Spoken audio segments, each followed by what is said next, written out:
ये आगरा का लाल किला है। कभी हुकूमत यहाँ से चलती थी, लेकिन समय बदला और हुकूमत दिल्ली से चलने लगी।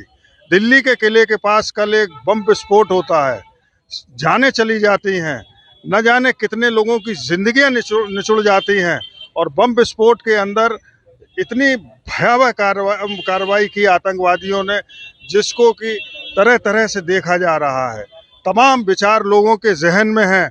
आगरा के अंदर भी विचार विमर्श, राय मशवरे चल रहे हैं। आपका क्या नाम है? मैं डॉक्टर सुरेंद्र सिंह भगौर हूँ।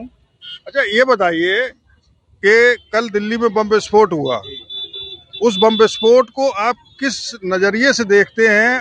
क्या कमी रह गई और क्या होना चाहिए अब? देखिए, मेरा मानना ये है कि बहुत बड़ी घटना है और देश के लिए शर्मसार करने वाली घटना है। हमारे तमाम भाई बहनें उसमें घायल हुए हैं, कुछ की मृत्यु हुई है और ये बड़ी घटना है।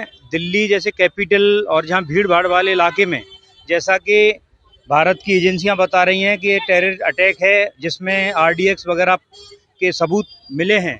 मेरा मानना यह है कि कहीं न कहीं चूक तो हुई है और दिल्ली जैसी जगह पर एक RDX मिलना ये बड़ी अपने आप में एक घटना है। और मैं जो अब बात कर रहा हूँ कि इसमें कुछ पढ़े लिखे डॉक्टर्स जो टेररिस्ट पकड़े गए हैं। अभी मैं देख रहा था, एक लड़की इलाहाबाद मेडिकल कॉलेज से उसने MBBS किया, MD किया और उसके बाद वो टेररिस्ट बन के उसकी गाड़ी में भी फरीदाबाद में RDX पकड़ा गया है।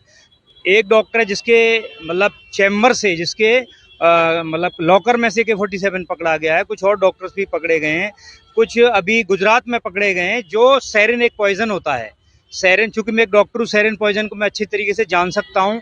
सेरिन एक ऐसा पॉइजन होता है जो टेस्टलेस होता है। पानी में मिला दो, खाने में मिला दो या दूध में मिला दो, किसी में भी मिला दो, उसे खाने के बाद आदमी तुरंत साइनाइड से भी फास्ट काम करता है। लोग, एक नरसंहार पूरे देश में हो सकता था। गुजरात ATS ने इसको खोला है।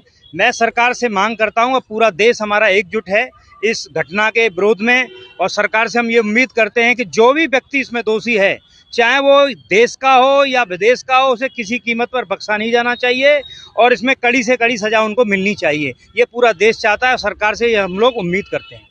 आपका क्या नाम है? मेरा नाम असलम कैसफी है और मैं आगरा निवासी हूँ। अच्छा, कल जो दिल्ली की घटना हुई है, इस पे आपका क्या मानना है, क्या नजरिया है? देखिए, सबसे पहले तो इस घटना में सभी मरने वालों को मैं श्रद्धांजलि अर्पित करता हूँ, क्योंकि ये छोटी घटना नहीं है, इससे पूरा देश हिल चुका हमारा। और इस घटना के लिए अगर देखा जाए तो सब लोग जहाँ तक जा रहे हैं सरकार पे आरोप लगा रहे हैं। इस पे सरकार पे आरोप लगाने की इसलिए ज़रूरत नहीं है कि हमारे यहाँ 10-11 साल से इस घटनाओं की कमी आई है। जब घटनाएं नहीं होती हैं, कभी कभी ऐसा होता है, जब रोज़ अगर कहीं पे चौकीदार भी बैठता है तो उसे लगता है कि किसी तरह के चोर इस एरिया में नहीं है, तो कभी कभी नींद लग जाती है। इसी तरीके से क्या हुआ है कि हमारे यहाँ पर जब एक बड़े पीरियड से, बड़े समय से इस तरह की घटनाएं सुनने में नहीं आ रही हैं, तो कहीं ना कहीं हमारी एजेंसियों से ये चूक हुई है। तो हमारा कहना है कि देखिए, घटना चाहे आने वाले 50 साल और ना हो, लेकिन हमारी एजेंसियों को सोना नहीं है, जागते रहना है। और जिस तरह की ये घटना हुई है, उसकी निंदा जितनी की जाए उतनी कम है। और हमारा यही कहना है कि देश का हो विदेश का हो, जो इस घटना में शामिल हैं, अगर हमें कब्र से भी खोद के लाना पड़े तो हम कब्र से खोद के लाएं और उन्हें उस सजा तक पहुंचाएं जहां का उनका हक है, अधिकार है। क्योंकि ये घटना निंदनीय है और इस तरह की घटनाएं दोबारा ना हो, उस तरह का हमारी सरकार को सोचना चाहिए। आपका क्या नाम है? गोविंद पारा सर। दिल्ली की जो आतंकवादी घटना है, उस पे आपने कल से उसको पढ़ा होगा, वीडियो में देखा होगा। क्या आपके जहन में आया, क्या आप सोचते हैं उस घटना पर और क्या होना चाहिए? ये घटना झकझोर करने वाली घटना है।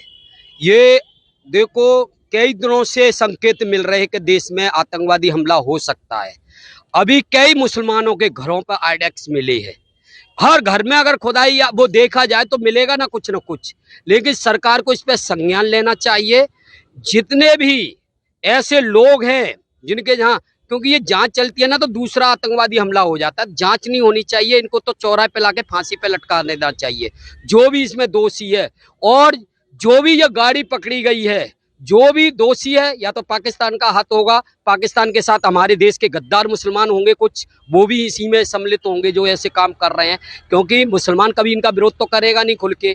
तो ये आए दिन कुछ न कुछ बड़ा षड्यंत्र रचने की बात पे चल रहे हैं ये लोग। तो इसको मोदी जी को चुनौती है।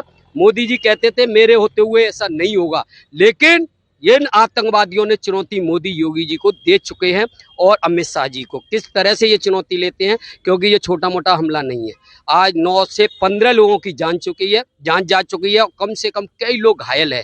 तो ये लोग ऐसे हैं। अभी तुम्हें पता है कितने लोगों के लिए घातक हथियार वो क्या क्या क्या मिले है, RDX मिले है, तुम्हारी अहमदाबाद की टीम ने ढूंढ के वो करे हैं। तो ऐसा क्या है, तो इनकी चेकिंग होनी चाहिए। जिन जिन पे देश में जिन जिन गद्दारों पे अगर दिख रहा है तो उनके घरों की चेकिंग होनी चाहिए। और ऐसे पकाया जाता है माल तो इनको चौराहे पे लाके फांसी पे लटका देना चाहिए, क्योंकि ये देश के हितैषी नहीं हो सकते। ये अच्छे मुसलमानों के भी विरोधी हैं। जो अच्छे मुसलमान देश के भक्त हैं उन पे भी ये प्रचंड लगाते हैं। तो ऐसे आतंकवादी जो मुसलमान हैं, ऐसे देश के गद्दार हैं, पहले इनको चुन चुन के मानना चाहिए, तब इस देश में शांति होगी, नहीं वरना ऐसे हमले होते रहेंगे। आपका क्या नाम है? अज्जू चौहान, राष्ट्रीय अध्यक्ष बजरंग बाहिनी। अच्छा, बजरंग भाई। अच्छा, ये बताइए आपका क्या नजरिया है, क्या सोचते हैं? देखिए, ये जो दिल्ली के अंदर कल शाम को घटना हुई, ये इससे पूरा देश दहल गया है। क्योंकि हम लोग सब टूरिज्म लाइन से जुड़े हुए हैं, इसका अंदाजा हम लोग लगा सकते हैं। लेकिन कुछ दिनों से जो आउटपुट मिल रहे थे इंटेलिजेंस को, इंटेलिजेंस उस पर काम भी कर रही थी, लेकिन जो आतंकवादी थे कुल मिला करके उनके बारे में ये सोचना चाहिए कि आतंकवादी पाकिस्तान से चलता है, जम्मू कश्मीर पहुंचता है, जम्मू कश्मीर से दिल्ली आ जाता है। ऐसे कौन लोग हैं, सबसे पहले इनकी जांच होनी चाहिए। और जिन लोगों ने ये दुष्कर्म किया है, ऐसे लोगों के साथ सख्त कार्रवाई होनी चाहिए, सीधे गोली मार देनी चाहिए। मेरा इतना ही कहना है। आपका क्या नाम है? मेरा नाम नदीम नूर। आपका क्या मानना है?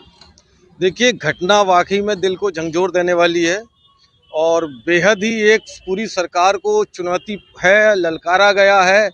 लेकिन उसके साथ साथ बार बार जहन में एक सवाल आता है, मोदी जी ने 2014 में जिस प्रकार से वादा किया था कि देश की सिक्योरिटी, देश की सेफ्टी सर्वोपरि है और देश के उन्नति के नाम पर वोट मांगा था, उसके बाद लगातार ये घटनाएं होती गई मोदी जी के शासनकाल में, जिनका 56 इंच की छाती है। सोचने वाली बात है, 2019 में पुलवामा होता है, जिसमें हमारे देश के होनार, देश का भविष्य, सरहद पर देश की सेवा करने वाले 41 नौजवानों की शहादत होती है आर्मी पर्सन की, और अभी तक उसका ये पता नहीं चलता है कि उसमें किसका हाथ है। उसके बाद पहलगांव की घटना होती है, उसमें भी आज तक एक भी आतंकवादी नहीं पकड़ा गया। बड़े शर्म की बात है। और कल, चूंकि आज बिहार में इलेक्शन हो रहा है और कल दिल्ली में जो घटना होती है, तो निशाने पे सबसे पहले गृह मंत्रालय आता है, जो देश की सिक्योरिटी का जिसके पास प्रावधान है। कि आखिर आप क्या कर रहे थे? आपके होते हुए, चाहे वो आतंकवादी हो, उग्रवादी हो, कोई भी वादी हो, वो देश के अंदर कैसे आ जाते हैं और देश के भविष्य के साथ खिलवाड़ कर रहे हैं, देश के नौजवानों को मार रहे हैं। दिल्ली जो पूरे देश की राजधानी है, वहां पर इस प्रकार की घटना होती है तो आम नागरिक तो कहीं सुरक्षित ही नहीं है। तो एक सोच के बार बार जहन में एक ही सवाल आता है कि आखिर चुनावों के टाइम पर ही ये घटनाएं क्यों होती हैं? होना क्या चाहिए? होना ये चाहिए, निष्पक्ष जांच होनी चाहिए। जो दोषी हो, मैं तो बिल्कुल यही कहूंगा, बीच सड़क पर उसको खड़ा कर कर पहले पत्थरों से देश की जनता उसके कोड़ मारना चाहिए, उसके बाद उसे गोलियों से भूनना चाहिए। मैंने पुलवामा हुआ था तब भी मैंने ये कहा था, और अगर कोई कमी पड़ती है तो उत्तर प्रदेश मुस्लिम महापंचायत की टीम जाकर उसको सजा देने, जैसे तालिबानी सजा देते हैं, वो तालिबानी सजा का प्रावधान होना चाहिए, तब जाके ये आतंकवादी घटनाएं यहाँ रुकेंगी। तो आपका क्या नाम है? मेरा नाम अमजद कुरैशी है। अमजद, आप बताइए, दिल्ली की जो आतंकवादी घटना हुई है, इस पे आपका नजरिया क्या होना चाहिए? इस पे नजरिया क्या है कि पूरे देश के अंदर ये एक संस्कार करने वाली घटना है। जिस तरीके से घटना हुई है उसको बहुत ही, मतलब ये समझ लीजिए कि एक दिल को झंझोड़ दिया है उसने। और क्या बूढ़े, क्या बच्चे, क्या जवान, सभी उसके अंदर जो है शहीद हुए हैं एक तरह से। लेकिन ये बहुत शर्मसार करने वाली घटना है। मैं तो ये चाहूंगा कि इस देश की सरकार से इसमें जो है निष्पक्ष जांच होनी चाहिए। निष्पक्ष जांच होने के बाद कड़ी से कड़ी सजा इन लोगों को मिलनी चाहिए, चाहे वो कोई भी हो। आपका क्या नाम है? अवतार सिंह गिल। आप बताइए, आप क्या सोच रहे? सबसे पहले तो जो हमले के अंदर जो मरे हैं, मैं उनको श्रद्धांजलि देता हूँ। साथ साथ कहना चाहता हूँ, जो अपनी सास को देखने गया, कोई अपने बच्चों को देखने गया, कोई किसी काम से गया, घर पे लौट नहीं पाया वो व्यक्ति, उन पे घर पे क्या हो रहा होगा। साथ ही आतंकवादी जो पढ़े लिखे हैं, गवार नहीं है, पढ़े लिखे, डॉक्टर है, कोई इंजीनियर है, यही कहते हैं पढ़ाई पढ़ाई। अरे इनको कुछ भी पढ़ा लो, कुछ हो, ये नहीं सुधरेंगे। इनका काम सिर्फ है, चाहे इंजीनियर बनो, चाहे डॉक्टर बनो, हमें तो जिहाद करना है, हमें तो आतंकवाद फैलाना है, हमें तो दहशतगर्दी बिठानी है। साथ ही साथ मैं ये कह रहा हूँ हिंदुस्तान के अंदर जब ये एंट्री करते हैं इनको जगह कहाँ मिलती है, पनाह कहाँ मिलती है। हिंदुस्तान में कुछ लोग रहते हैं, हिंदुस्तान का खाते हैं, पाकिस्तान के बजाते हैं, वो लोग बढ़ा देते हैं, ये पूरी रेखी करते हैं। उसके बाद षड्यंत्र के तौर से जहाँ भीड़ वाला इलाका होता है वहां ब्लास्ट करते हैं और हमारे हिंदुस्तान भाइयों को ये बम के अंदर उड़ाते हैं। मगर इस बार ऐसा नहीं होगा। योगी जी और मोदी से प्रार्थना है, मेरी अपील है कि इनको वो सजा दी जाए जो इनके पेट में बच्चे पल रहे हैं वो भी याद करें कि हिंदुस्तान के अंदर कभी ऐसा काम नहीं करेंगे। जय श्री राम, जय हिंदू राष्ट्र। ये अधिकांश मिले जुली प्रतिक्रियाएं हैं और सभी लोग ये चाहते हैं कि कड़ी से कड़ी सजा दी जानी चाहिए। यूपी तक का माइक देखकर दर्जनों लोग यहाँ पर आ गए हैं और सभी लोग बोलना चाहते हैं, लेकिन समय की पाबंदी है, इसलिए सब लोगों से तो नहीं बुलवाया जा सकता है। और आगरा से अरविंद शर्मा।